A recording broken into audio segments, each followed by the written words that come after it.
അപ്പോൾ നിങ്ങളോട് അവസാനമായിട്ട് പറയാണ്, ഞാനും സനയും ഒരുമിച്ചല്ല ഇപ്പോൾ ജീവിക്കുന്നത്. അദ്ദേഹത്തിൻ്റെ വീട്ടിൽ സന്തോഷമായിട്ട് കുടുംബത്തോടൊപ്പം ജീവിക്കുന്നുണ്ട്. ഞാൻ ഇവിടെയുണ്ട്, മലപ്പുറത്ത് നമ്മുടെ പഴയ നാട്ടിൽ തന്നെയുണ്ട്. മോൾ എൻ്റെ കൂടെയുണ്ട്. മോൾ ഇവിടെ നസറത്തിലാണ് മഞ്ചേരി പഠിക്കുന്നത്. അത് നമ്മൾ രണ്ടുപേരും പരസ്പരം തീരുമാനിച്ചെടുത്തൊരു കാര്യമാണ്. മോൾ എൻ്റെ കൂടെ ഉണ്ടാവാറുണ്ട്. എപ്പോഴെങ്കിലും അങ്ങോട്ട് പോകണമെന്ന്, സനയുടെ അടുത്തേക്ക് പോകണമെന്ന് ആഗ്രഹം പറഞ്ഞാൽ തീർച്ചയായിട്ടും ഞാൻ അങ്ങോട്ടാക്കി കൊടുക്കാറുണ്ട്. അങ്ങനെ ആ ഒരു ജീവിതം അങ്ങനെ പോകട്ടെ. കാരണം എനിക്ക് പറയാനുള്ളത്, നമ്മൾ രണ്ട് കുടുംബങ്ങളിൽ നിന്ന് വന്ന ആളുകളാണ്, രണ്ട് ജീവിത സാഹചര്യങ്ങളിലൂടെ വന്ന ആളുകളാണ്. അപ്പോൾ നോർമൽ ആളുകളുടെ ജീവിതത്തിൽ പോലും പലപ്പോഴും ഇതുപോലെയുള്ള ഡിവോഴ്സുകൾ സംഭവിക്കുന്നത് അവർക്ക് പരസ്പരം മനസ്സിലാക്കാൻ പറ്റാത്തത് കൊണ്ടാണ്.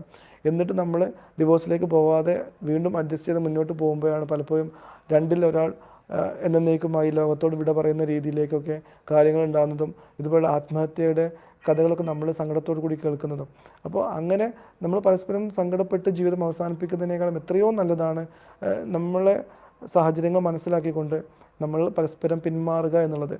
അപ്പോൾ അങ്ങനെ അവസാനം ശിഹാബ് തന്നെ വീഡിയോ ആയിട്ട് വന്നേക്കുവാണ്. താനും തൻ്റെ ഭാര്യയായിട്ട് വേർപിരിയാനുള്ള കാരണം വെളിപ്പെടുത്തിയിട്ടുണ്ട്. കുറേയധികം പേര് ചോദിക്കുന്നുണ്ടായിരുന്നു. അതിനൊടുവിലാണ് ഇപ്പോൾ ശിഹാബ് തന്നെ വീഡിയോയിൽ വന്ന് പറഞ്ഞത്, ഞാനിപ്പം വൈഫായിട്ട് ഒരുമിച്ചില്ല, കല്യാണത്തിന് മുമ്പ് തന്നെ തീരുമാനിച്ചൊരു കാര്യമാണ്, ഞങ്ങൾക്ക് ഒരുമിച്ച് പോകാൻ പറ്റത്തില്ല എന്നുണ്ടെന്ന ഒരു ഘട്ടം വന്നു കഴിഞ്ഞാൽ ഞങ്ങൾ വേർപിരിയും എന്നുള്ളൊരു കാര്യം. അതേ കണക്കാണ് ഇപ്പം ഞങ്ങൾ ആ ഒരു തീരുമാനം എടുത്തിരിക്കുന്നത്.